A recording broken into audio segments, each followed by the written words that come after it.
Hey, what's up guys, it's Nick2. Today I am incredibly excited to show you guys what is the culmination of an enormous amount of playtime and testing on the Spark Stormweaver character in conjunction with some very high-end crazy gear. This is almost as good as this character is ever going to get. I'm very happy with this version of it. As you can see on screen, the damage is just unbelievably insane. The survivability is very good as well. And today I just kind of want to go over how this is set up and all the little nitty-gritty info for it. As you can see though, you can one-shot like the highest tiers of content in the whole game. Everything just instantaneously dies. Your survivability is very good. If you look in game here, I'm at 69 mana, perfectly calculated, and then my spark is about 400k DPS. I'll talk more about the DPS value and stuff, but that's kind of lowballing it, because if I activate all of my buffs here, you can see we go over the 1 million mark. We go up to 1.1 million, and that damage is very represented in the gameplay. This is pretty much the highest DPS version of Spark that I am aware of. You just absolutely nuke everything. Nothing in the game stands even remotely a chance. Obviously, this is a higher end version of the build, and a lot of these items are very expensive, but that is why the build link in the description will have multiple variations, a budget version, and I've also made plenty of other videos, so feel free to check those out. This video is kind of just to showcase what the ultimate power of this character is when set up very well. There's always a little bit of extra damage we can squeeze out, and it's not perfect, but I'd say it is pretty close to. With that being said, I've been helping out a ton of people with their builds lately. It's actually been going very well. So if you guys need any help with your build, maybe you're struggling or you just want some advice, help setting it up, anything like that, feel free to message me over on Discord. This is a paid out-of-game service and it is a little bit pricey, so bear that in mind. But I've had a great time doing it, helped out a ton of people, and it's very gratifying to see people end up with a build that they're very happy with. But anyways, let's get into this build. Hopefully the gameplay has spoken for itself. It is ridiculous. There's a few, kind of a lot of different ways you can set it up. I'm just going to go over how I have it set up and give you guys the full rundown of the build. I'm going to assume you know a little bit about it already. I'm not going to go over very basic stuff. Kind of just going to go over how I have it set up and a lot of my thought processes about what is, I think, the ideal way to set it up, etc. So, the reason that we can squeeze so much damage out of this version of the build is that we are pure mana and we ditch energy shield. The reason this is good is we can ditch all of the energy shield nodes in the skill tree and just gravitate towards all damage, namely in the form of crit. Crit is extremely powerful. It just gives you a whole bunch of extra damage. You can see right now I have a 43% crit or 42% crit chance and a 344% crit damage bonus, and that's pretty good. And also some of our crit is conditional as well. This crit does drastically inflate the flat damage number here, and that is one of the reasons why this damage number is so high. But when you ditch Energy Shield, you can ditch Everlasting Gaze, and this amulet right here is one of the most insane things of all time. This was actually looted by a friend of mine. He's letting me borrow this. Big thanks to him. I'll leave a shout out to his channel in the description. He streams on Twitch with the build, but he let me borrow this. He looted this without the cast speed and the mana regen and then hit those on it. This might be worth like a mirror or something. This thing is ridiculous, but when you ditch Everlasting Gaze, you can use a normal amulet, and look at my damage number. Yeah, you get ranks of spell skills, which is compounding damage. You can get cast speed, you can get spirit, which is very important, and there's some crazy cool things we can do with spirits. And we can get mana regen, and we can get flat mana and percentage mana, and then of course we anointed Wildstorm. I'll talk about that, but that is one of the main reasons we go for pure mana. And then the question is, okay, well, if we only have 7,000 mana, you know, you lost a lot of energy shield, how do you solve your survivability? Well, first of all, you want to get a high mana pool before ever swapping to this, and one of the requirements for that is Dream Fragments. This gives you percentage increased mana, and this is only really good when paired with Ingenuity. So you can already see where the build is getting really expensive. Just these 3 items, probably going to run you about almost 200 divines. It sounds like a absolutely insane number, but if you play the game a lot, you do crazy like breaches. I'm sure you guys saw the gameplay at the beginning of the video. There's loot everywhere. You can farm that up realistically, but you kind of need a good build to get there. But anyways, this gives me 24% mana being scaled off of the belt. We take Dream Fragments off, our mana goes down by about 1,000. So I would say this is almost mandatory for the mana version because it just gives you so much flat mana. Mana increases our damage, cast speed, and it is our source of HP. But also you can use jewels that give you percentage of mana on kill. This is extremely good survivability wise because this just, every time you kill a mob, you just fill up your mana. As I was doing Simulacrum, everybody's talking about how hard it was, and I had never done it before, and then I go in with this build, And it's the easiest thing ever because the mobs instantly die, and I instantly get all my mana back, mainly because of the jewels. As you can see here, I have a Mahuzadal, so I quickly want to talk about this. This thing gives you a lot of extra mana, but I want you to see what happens to my damage if I put it on. Okay.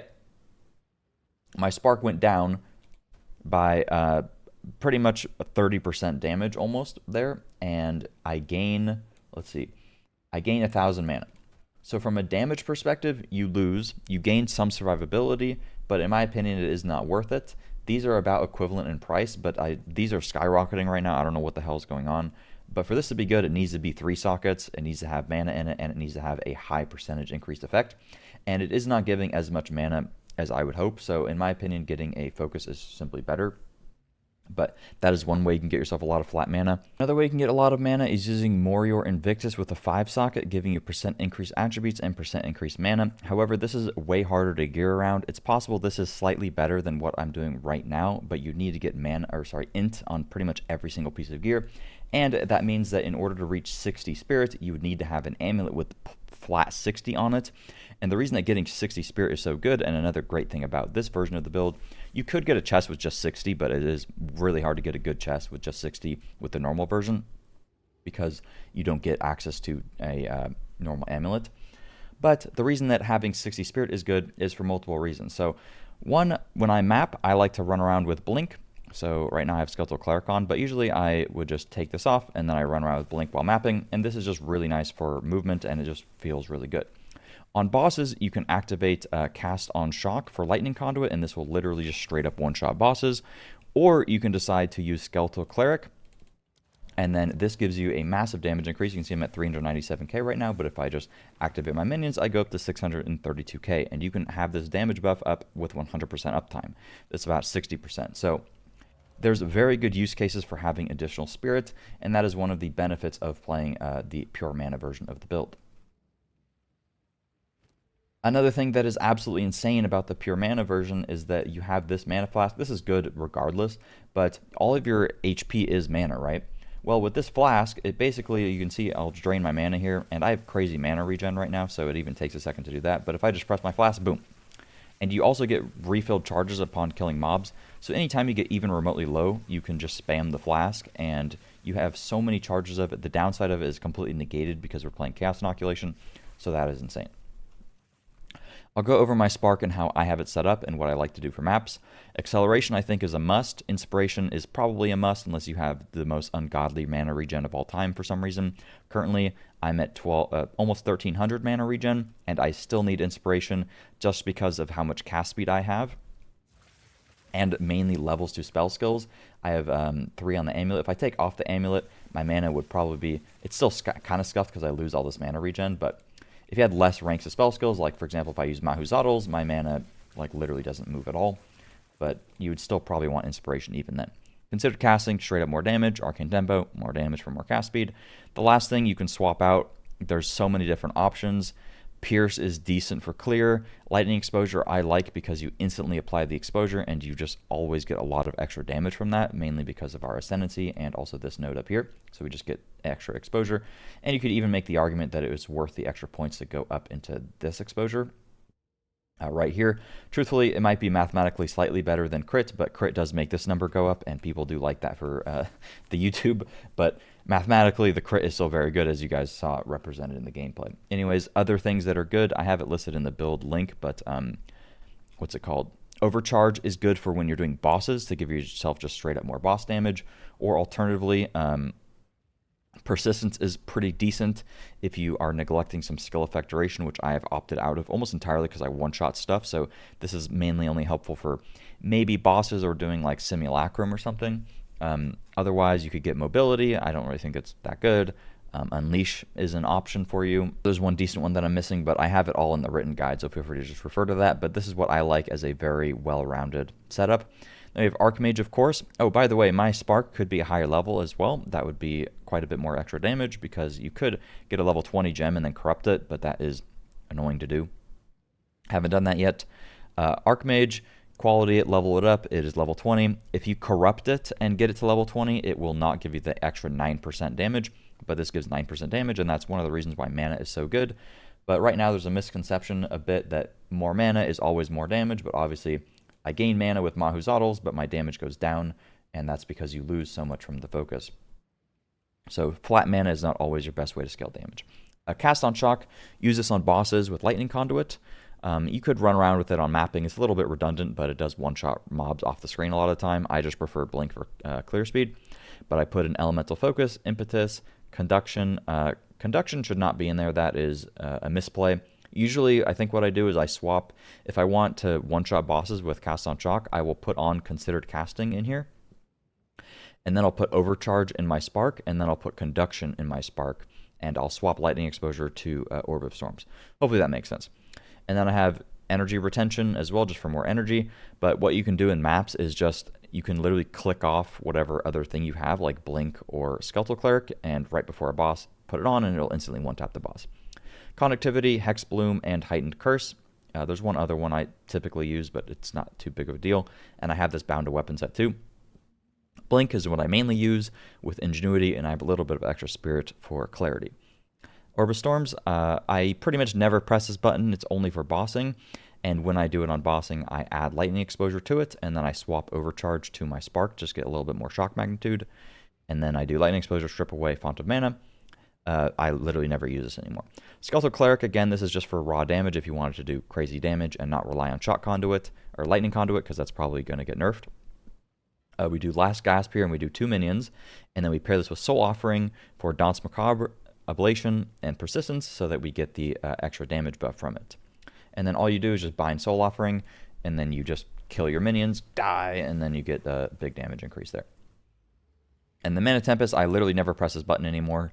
It gives you Fork, so every once in a while in a breach, maybe press it for like a second, but all your HP is mana, so if you stand in this, you will kill yourself. But the nice thing about the Flask is, boom, instantly full HP.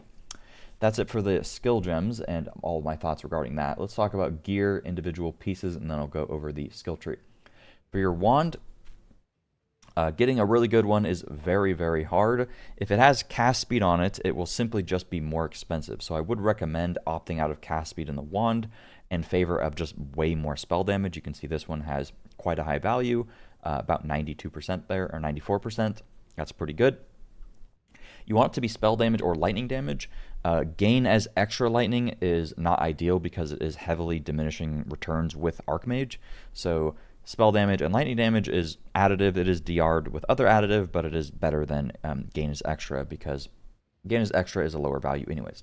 Flat mana, very good, of course. You want flat mana pretty much everywhere. Ranks to all lightning spell skills is very important. And then crit chance is a very important scaler for us. So that is quite a bit of extra damage. Focus, as I mentioned, it has so much damage on here, and you could get a very similar roll. Mana and percent increased damage and energy shield all roll within the prefixes, so these are all interchangeable. For example, I could lose some energy shield and gain more mana, which would be almost the same effect as the energy shield, or I could lose damage and gain mana, therefore my mana would be quite a bit higher. But 69.69 is just gold, so I don't need any more than that, but that is one way you could get more. I quite like the high damage roll. And then for suffixes, cast speed is ideal, ranks of spell skills is mandatory, and you could also get crit chance instead of reduced attribute requirements, or you could get mana regen, but that is extremely expensive.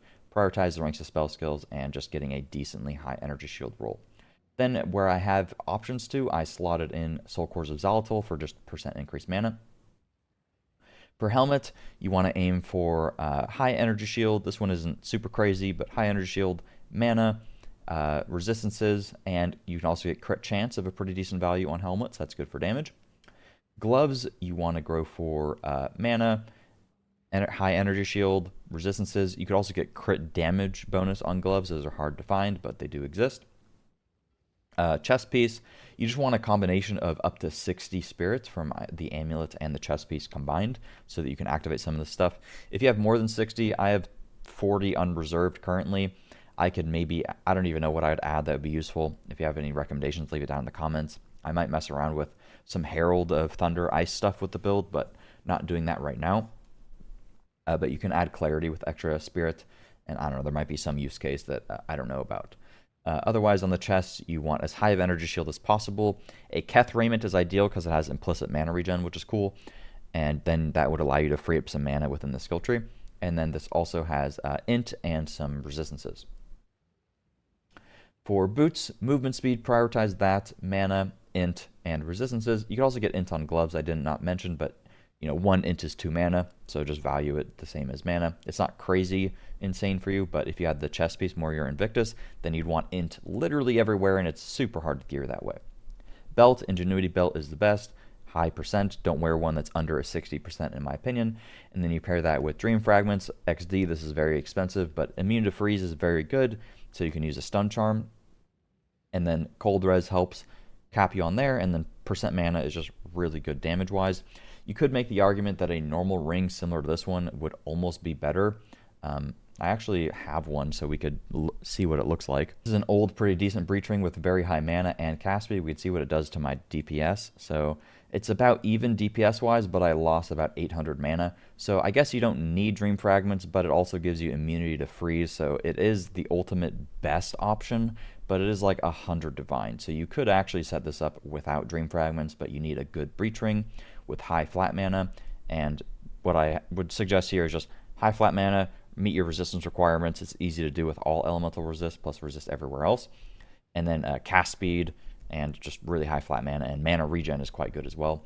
If I put this thing on, my mana regen would kind of skyrocket because it has a higher flat roll. I go up to 1433, so that is quite nice. I believe that covers it for gear. Obviously, this flask is insane. It's like 50 divine or some shit. Crazy expensive, but it is probably one of the best, if not the best item in the game. You press it and you just get all your mana back. It's pretty crazy. All right, for the skill tree here, pretty standard stuff. You're able to get all the damage in the universe because you don't have energy shield, and I'd have even a little bit more damage if I had more skill points. I'll go over some more important stuff, I suppose. I grabbed some crits. As you can see, I omitted this cast speed. I think at a certain point, my cast speed is 0.22. I think anything lower than this is almost redundant because when I do maps, I'm running around tapping. I'm not like holding this down, and that's only really helpful for bosses. So you could even make the argument that cast speed on my focus is redundant, and I'd rather get more crit chance. It's up to you, depending on your cast speed and how you just feel. At 0.22, it feels smooth, and then I can opt into some more flat damage just to ensure that I'm like one-shotting a lot of mobs. But I grab some crit here, grab some crit here, and this gives cast speed conditionally as well, which is very good. Mind over matter, obviously. And then we have Arcane Surge stuff. We got some jewels. Talk about jewels in a sec. Storm Charge plus cast speed plus all natural plus breaking point. This is a very good cluster. Ton of crit damage bonus right here. Very strong. That pairs very nicely with all this crit chance right here. And then we get a ton of crit chance. Talk about that jewel in a sec. And then up here, I really like the shock magnitude and lightning exposure percentage. Shock magnitude is a huge scaler for our build, just straight up multiplicative damage. And with as much high damage as we do, we instantly apply shock. And then lightning exposure is just straight up extra damage too. I like that we get some default penetration as well. This helps because if you're doing maps where mobs have like 80% resist or whatever, instantly applying the exposure plus having pen, they just go to negative resist insta, so that's very good. Some of this mana regen stuff is optional, but always go for the percent mana. Arcane Intensity, very strong. You could opt into a skill effect duration, and I believe I do have that recommended in the skill tree, but I can't hit 400k DPS for the YouTube clickbait if I go into skill effect duration, okay? But I also just like one-shot mobs anyways. If I wanted to go into this, which I do for Simulacrum, I just take these points out right here. No biggie. And then Chaos Inoculation, of course. We don't have to worry about Chaos damage or Chaos resist. And then let's talk about jewels. There's some pretty interesting stuff with jewels. Namely, you want to get 1 to 2. I'd recommend 2% mana on kill jewels. Having that, I'd say at a bare minimum, gives you disgusting survivability. Even 3 of them would probably feel really good. It's hard to just find good ones of those.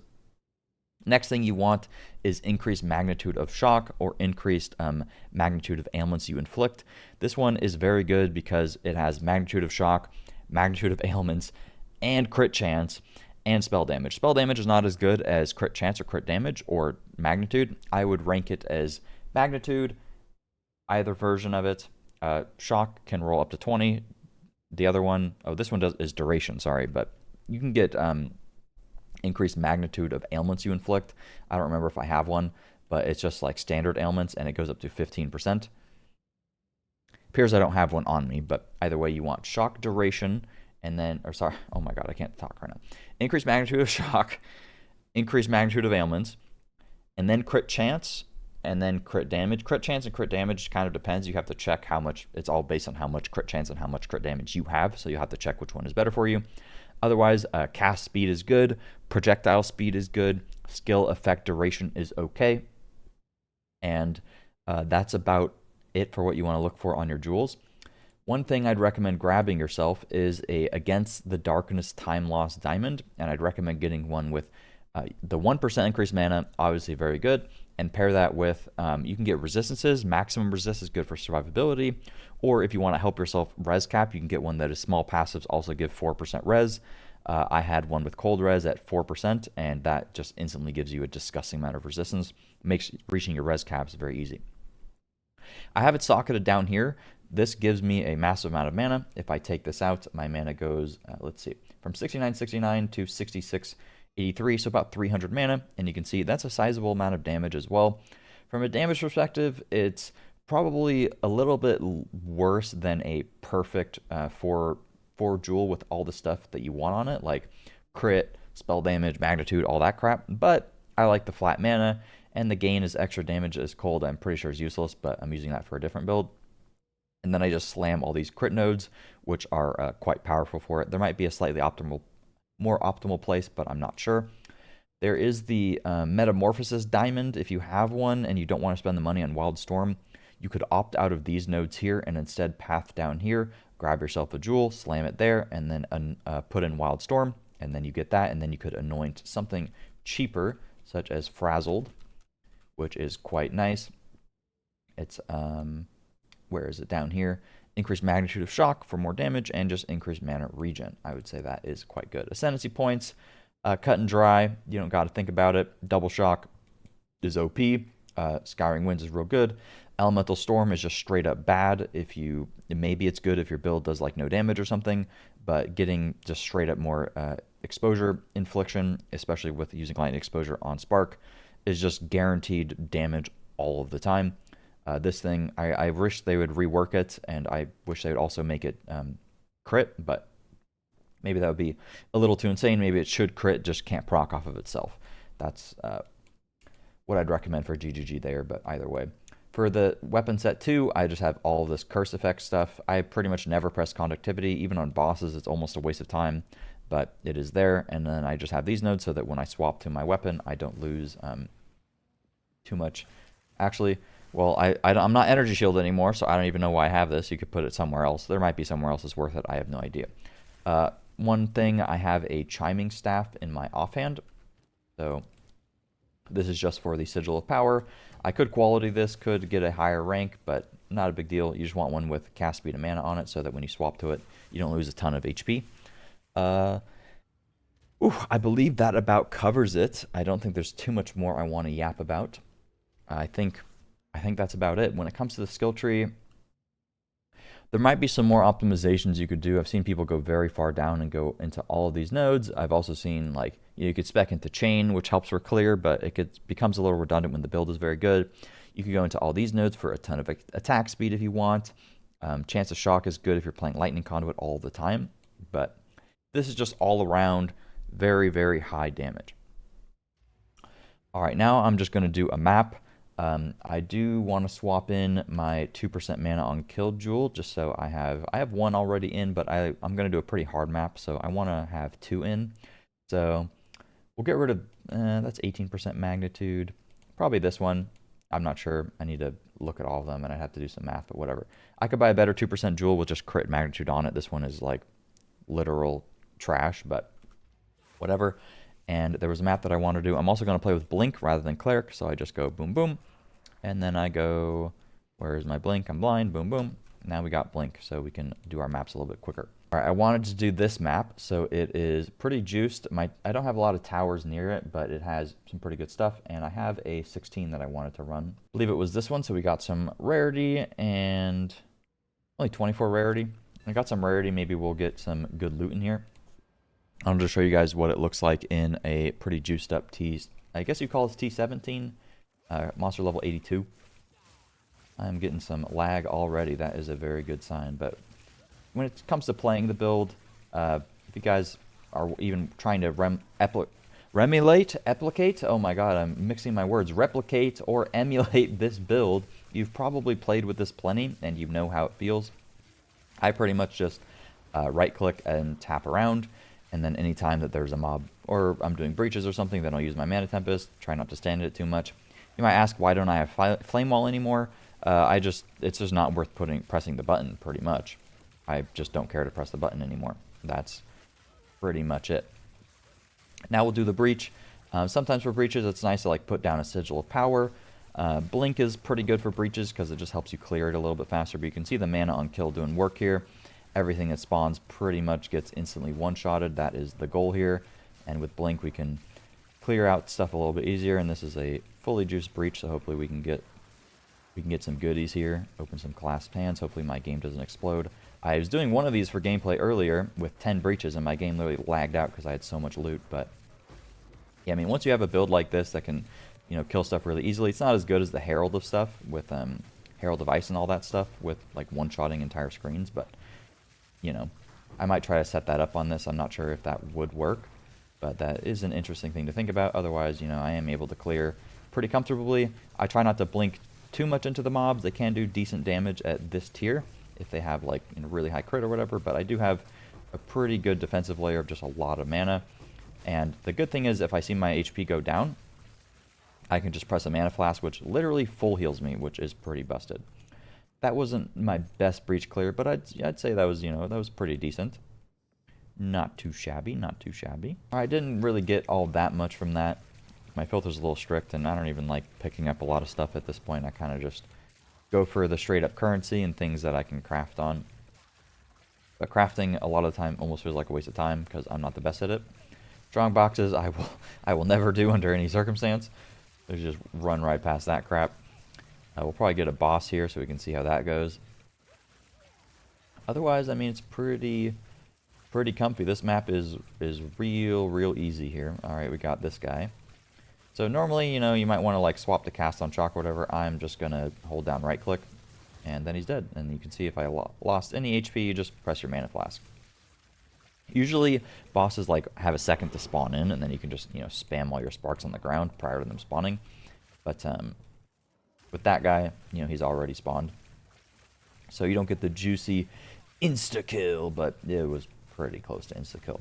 What's also nice is electrocution buildup. I'm pretty sure is based on damage dealt, and because we're doing so much damage, we near electrocute almost every boss.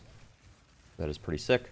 Otherwise, we don't got much going on. I mean, the game pretty much just becomes this once the build is set up good enough. I did not talk about Rarity. I'll probably just timestamp this as me talking about Rarity. Obviously, I don't have any Rarity in my gear, if you saw that. Good places to get Rarity would be a Mahuzadals with pure Rarity, or getting a Morior Invictus with a lot of Rarity, or you could get double Breach Rings and just add Rarity to them. You can get Rarity on Helmet, Gloves, and Boots as well. Those are all your sources of Rarity if you wanted to add it. It is at the expense of player power, and the goal of this video is to show the like higher end ceiling of damage potential for the build, rather than what is like an all-around best version of the farming build. What is happening to me? Those guys are annoying. So yeah, I did not include a Rarity. They're also gonna absolutely gut Rarity, I'm pretty sure. So I didn't want to build around it all that much. But yeah, you can just swap on like rings with high Rarity. That's probably the best source. You could get a Praetor's Gamble or something it's called, with like 50-60% Rarity on it, and then that gets scaled by your Ingenuity belt. So that is quite good. If you're curious, like, I guess I'll just show a little bit more gameplay of other maps now, and I'll just talk about random stuff, because I did want to show some extra gameplay, any stuff that I couldn't get in the intro. If you're curious about where we could squeeze out some more power from the build, I mean, this is like super crazy high-end stuff, but there could be higher flat mana on the Amulet. The Ingenuity belt could be corrupted, therefore have a higher roll. Almost every piece could be corrupted and have like an extra socket with 2% extra mana on it. You could corrupt the wand to get more spell damage. Like, all that stuff is pretty good. Otherwise, just more levels would be nice for more skill points. Trying to think what else would actually make a difference. A Dream Fragment is corrupted for a 28%. I do think the perfect version of the build is with Morior Invictus and having Int, because you would scale your mana up more, but you need like literally perfect gear, and that gear with Int and like meeting all your res requirements, it becomes very strict, and that is probably too expensive. And if I'm saying it's too expensive with what my character has equipped, then yeah, it's too expensive. A lot of this gear is not mine, by the way. A lot of it I am borrowing, and a lot of it I was able to purchase because of selling my Temporalis. So I'm not over here like an oil prince with 5 trillion currency, but obviously farming with Temporalis, I was able to get a good bit of currency because you could just fly through the maps. I probably shouldn't have sold it as soon as I did. It's probably better to keep it and farm a little bit more, but that's fine. They're going to nerf that anyways. In terms of if they will nerf this build, I'm not sure. It's possible. I mean, the damage is really high. I would say they'll probably nerf Archmage, but I don't know that Spark itself is inherently busted or anything. If anything, I hope that they buff other stuff so that we have more build variety. But it's just the fact that Archmage is really good. Maybe they'll tone that down, but I don't think this build will get hit all that much. And if they do, I'll just make updated videos, so not a big deal. Hopefully this was informative. Hope you like seeing the crazy potential of the build. Maybe I'll leave some extra gameplay here. I'm not sure. Thanks for watching, though. Again, if you need help, feel free to DM me. That is, paid, of course, but yeah, all out of game. And yeah, if you have any other build videos or ideas for me, let me know down in the comments. I'm probably just going to work on new characters and just random generic videos, because I think Stormweaver's, I think I'm pretty happy with it. I think it's kind of done at this point. So yeah, thanks for watching. I'll see you guys later. Peace.